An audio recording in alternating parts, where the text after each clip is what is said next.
Depois de nascer na Serra do Aporé, o rio Paraguai desce até uma baixada no centro do continente sul-americano e se espalha através de braços, vazantes, corichos e corichões. Em alguns pontos, forma lagoas. À sua beira, surgem florestas inusitadas. E cria a maior planície alagada do planeta, o Pantanal.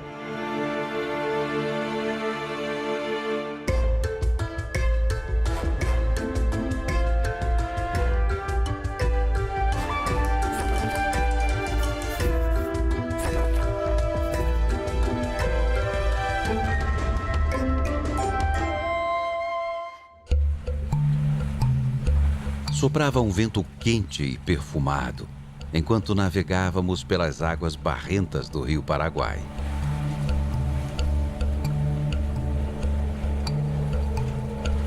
A paisagem se modificava aos poucos, deixando para trás as marcas das atividades humanas. De repente, o rio se bifurca. À esquerda, ele se torna Rio Bracinho. À direita, continua sendo o Paraguai, embora mais estreito e selvagem. Entre os dois, vemos uma ilha imensa. Neste pedaço de terra encharcado, no município de Cáceres, no sul do Mato Grosso, fica a estação ecológica de Itaiamã. Criada em 1981, protege uma área de mais de 11.500 hectares.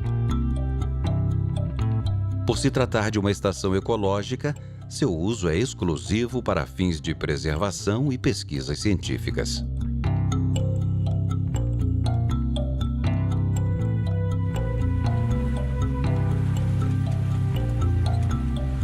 Percorremos a unidade em 2 períodos distintos. No primeiro, a estação chuvosa estava apenas começando. Saímos para explorar o lugar bem cedo, em meio à algazarra dos pássaros.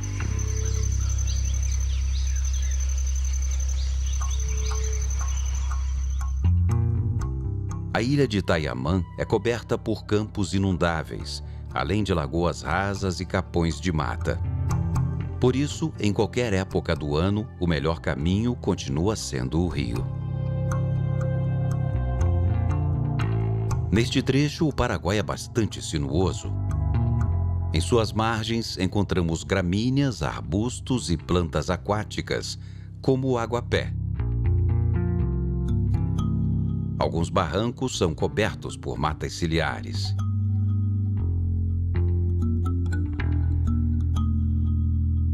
Uma única árvore pode servir de morada para dezenas de pássaros, como os chechéus, que criam ninhais na beira do rio. Uma estratégia contra possíveis predadores. Bem próximo dali, um casal de cavalarias tomava banho.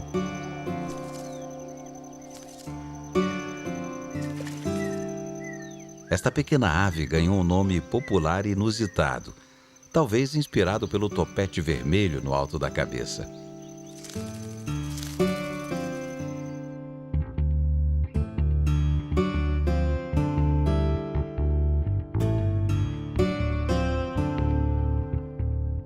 Em meio às plantas aquáticas, as jaçanãs procuravam alimento.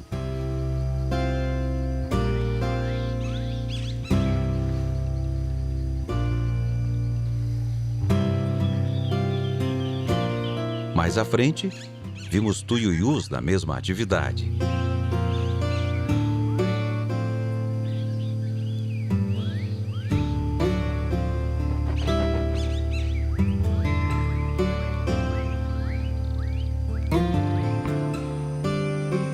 Na beira do rio, encontramos bandos de capivaras com até 20 indivíduos, liderados por machos que podem chegar aos 70 quilos de peso. Ao menor sinal de perigo, elas entram no rio.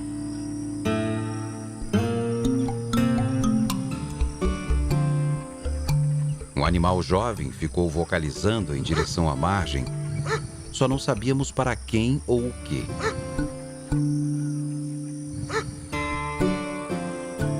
De repente, surgiu uma enorme onça pintada que parecia ter acabado de atravessar o rio. Incomodada com a nossa presença, ela desapareceu na vegetação.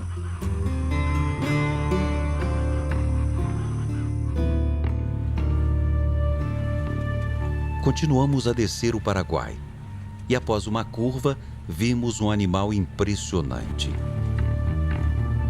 Um macho enorme, talvez com mais de 100 quilos, descansava no alto do barranco. Sem aparentar qualquer medo da gente, chegou a dormir.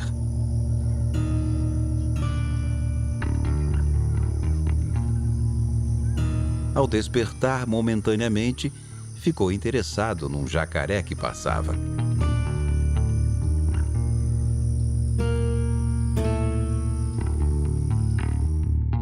Diferente de outros lugares, a dieta das onças de Taiamã é composta basicamente de peixes e jacarés. Esses animais poderosos aprendem a pescar desde cedo. Mas essa alimentação carrega uma ameaça que vem de fora. Estudos revelam a presença de metais pesados nocivos à saúde, tanto nos peixes como no pelo das onças. Substâncias que são resultado do uso de agroquímicos e de garimpos nas cabeceiras dos rios do Cerrado.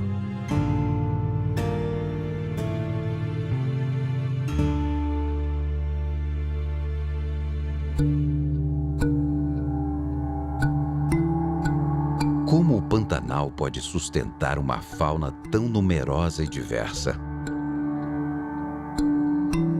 É que nele acontece um fenômeno chamado pulso de inundação. Todos os anos, uma enorme área desse bioma fica submersa por um período e seca em outro. Quando o rio transborda e invade a planície, leva com ele uma grande quantidade de nutrientes. Na vazante, a água retorna ao curso do rio e esses nutrientes ficam disponíveis para plantas e animais. Sem o pulso de inundação, o Pantanal seria um lugar completamente diferente e muito menos exuberante.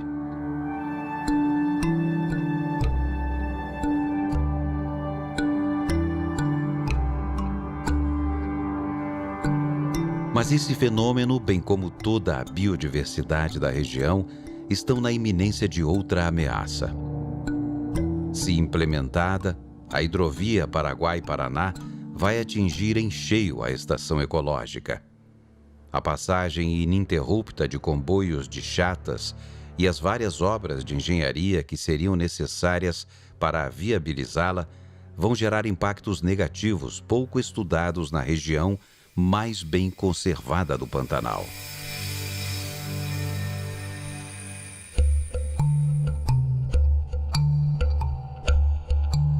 O período de chuva no Cerrado inicia na primavera e o Pantanal começa a encher lentamente.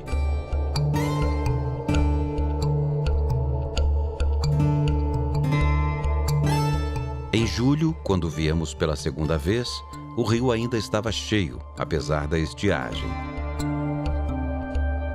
Um morro residual na beira do Paraguai apresentava uma vegetação bem seca. Nessa época, as florestas decíduas perdem boa parte das folhas. Logo cedo, encontramos animais se esquentando ao sol, como a biguatinga, que abre as asas para secar após capturar peixes no rio.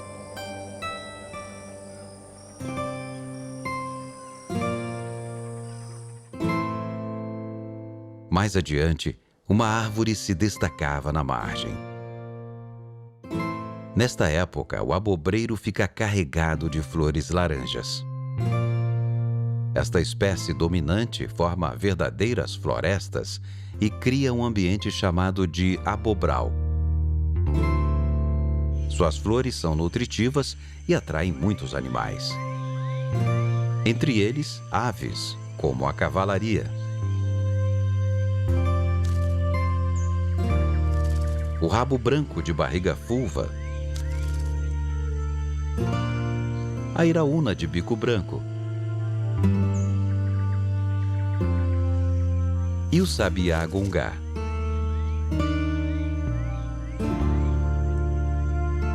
O bico de brasa não se alimenta das flores, mas dos insetos que elas atraem.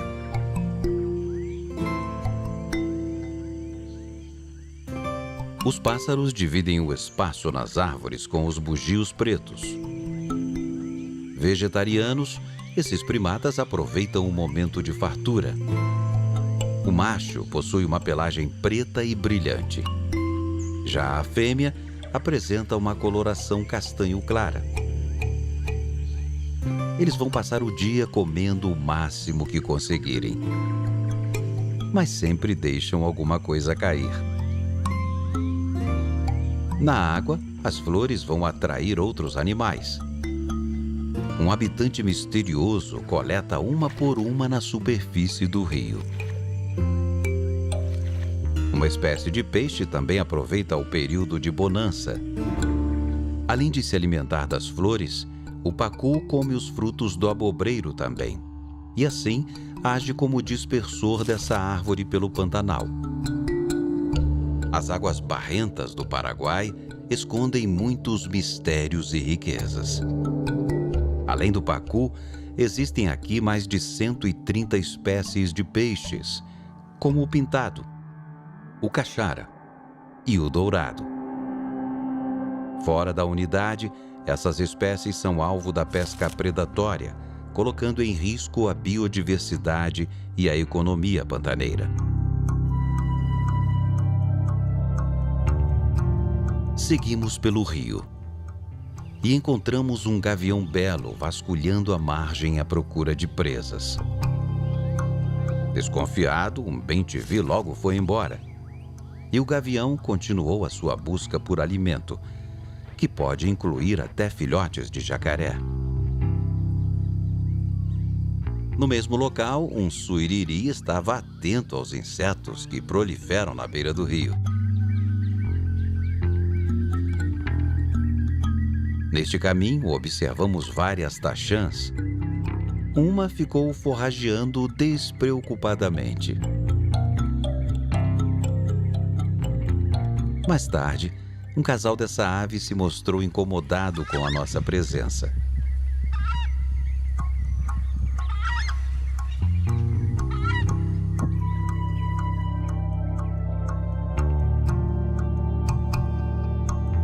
Em Taiamã, o sol de inverno logo desce no horizonte, encerrando o trabalho do dia.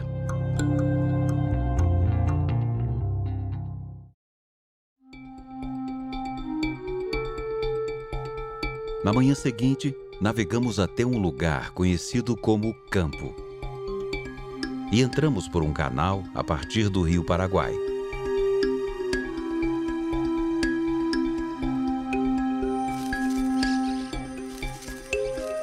Passamos por um pequeno grupo de caturritas.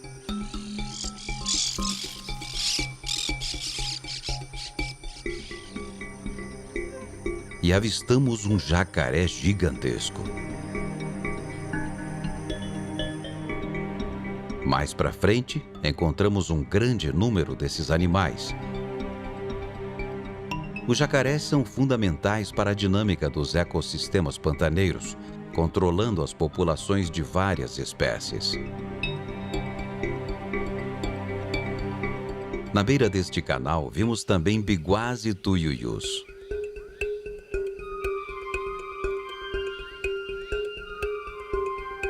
Num banco de areia, observamos várias espécies de aves, a maioria delas aquáticas. A menor é o trinta-réis pequeno. A outra, um pouco maior, é o trinta-réis grande. As duas espécies são encontradas juntas com frequência e fazem seus ninhos próximos uma da outra. Um pássaro de bico bem alaranjado também integrava o grupo. O taiamã, ou talhamar, é um eficiente pescador que costuma agir principalmente após o sol se pôr.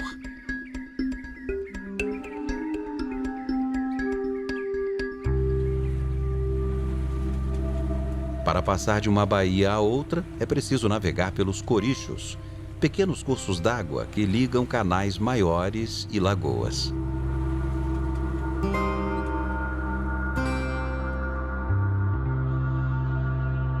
O campo é um verdadeiro labirinto de corichos e lagoas com mais de 28 mil hectares. É uma região com muitas áreas rasas e de difícil acesso, fundamental para a reprodução dos peixes daqui. O fluxo da água define a sua coloração. Rios e canais possuem águas mais barrentas do que as lagoas e baías.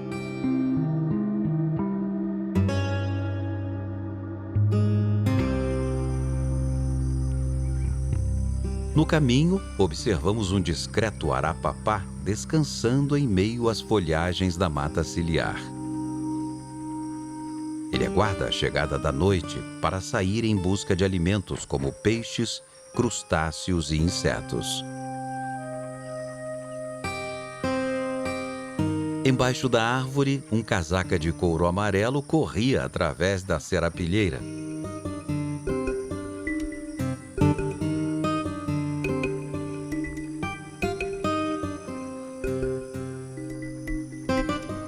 Adiante, um gavião carijó estava posicionado no alto de uma árvore, procurando presas como roedores, serpentes e até morcegos.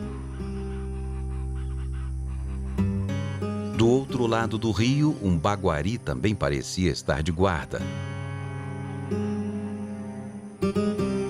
Em outra árvore, um grupo enorme de biguás secava ao sol após a pescaria.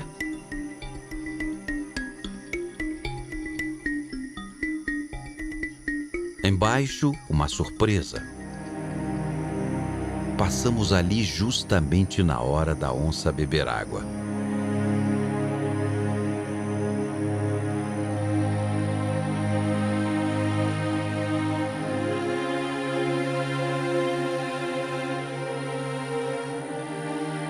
Completamente adaptada aos ciclos naturais da região, ela não abandona o Pantanal na época das cheias.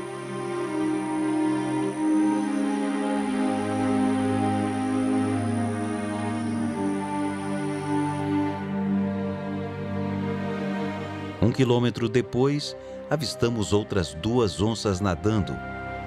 Elas desapareceram sem que conseguíssemos registrá-las. Mais sorte tiveram outros cinegrafistas.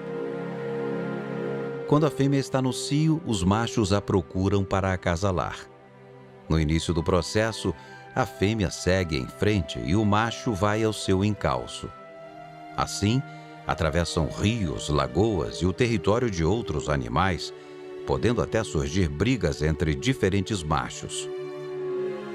Quando a fêmea se sente à vontade, a união se consolida. Eles podem ficar juntos durante vários dias ou até ela ficar prenhe.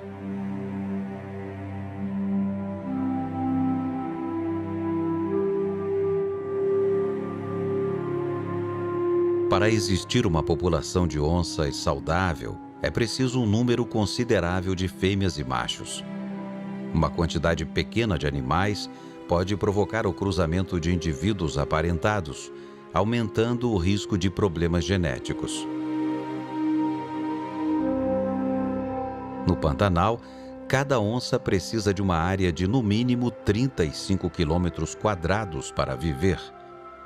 Ainda que algumas compartilhem partes do mesmo território, é preciso uma área significativamente grande para permitir que uma população saudável e viável se desenvolva. Apesar de Taiamã ser um local bem conservado, a sua dimensão não garante a conservação dessas onças. Hoje, a unidade está conectada a 3 outras áreas com algum grau de proteção. a ilha de Sararé, que já pertence ao governo federal, a reserva particular Jubran e o campo. Todas elas juntas somam cerca de 100 mil hectares, o que com certeza ajuda na conservação desse animal tão importante para os ecossistemas pantaneiros. Mas o ideal seria não só ampliar a estação, anexando a ilha de Sararé e o campo, como criar um grande corredor ecológico protegido, conectando Taiamã ao Parque Nacional do Pantanal.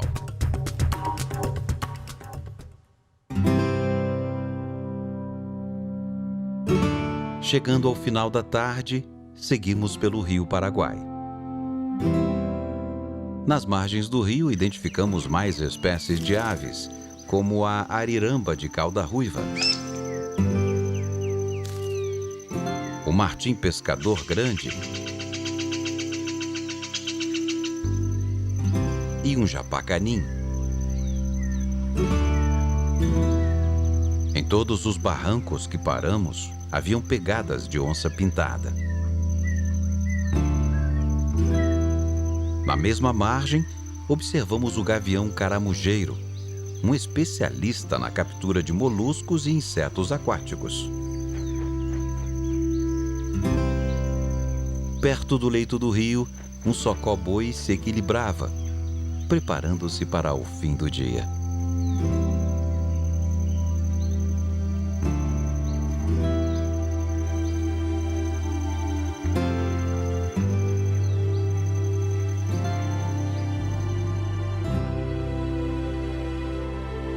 Na manhã seguinte, descemos mais uma vez o Paraguai e seguimos para uma região mais distante.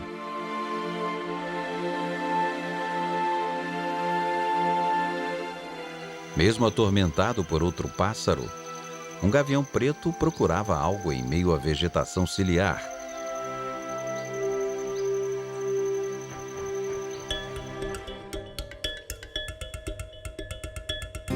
Chegamos às imediações da ilha de Sararé e entramos numa lagoa de águas quase paradas. Um lugar muito bonito.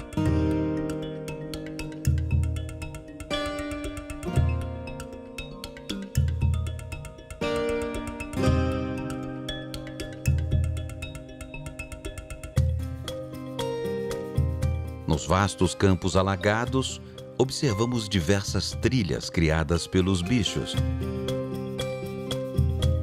No período mais seco, costuma ser fácil encontrar o cervo do Pantanal por aqui. As patas desse animal possuem membranas entre os dedos, facilitando a locomoção em terrenos alagados. O maior cervídeo da América do Sul é um animal ameaçado de extinção. E a população de cervos em Taiamã é a única dentro de uma área protegida no Brasil em condições viáveis para perpetuar a espécie.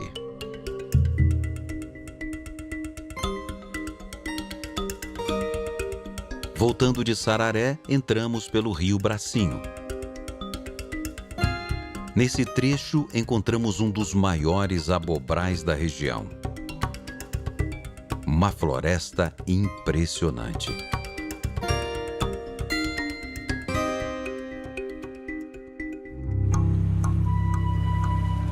Depois subimos um rio de águas escuras.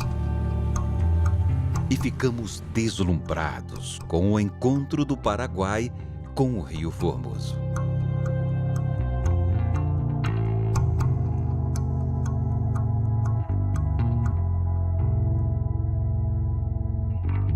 Mais para frente, vimos um carão empoleirado.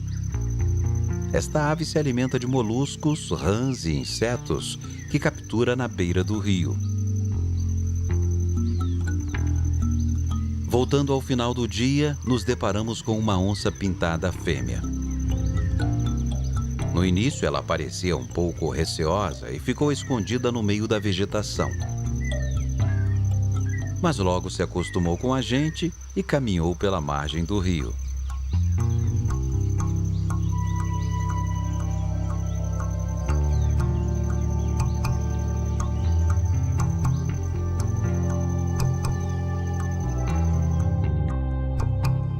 perto de escurecer, o céu ficou repleto de animais. Provenientes de pontos distintos, centenas de gaviões caramujeiros se reuniam no ar e rumavam numa direção. Em algum lugar no meio dessa vastidão, eles dormirão todos juntos. Os morcegos também haviam acabado de acordar e voavam por cima do rio atrás de insetos. E o ar se encheu com o cheiro desses bichos. Ao final da expedição, vivenciamos um espetáculo único, inesquecível, num dos lugares mais fascinantes do Brasil.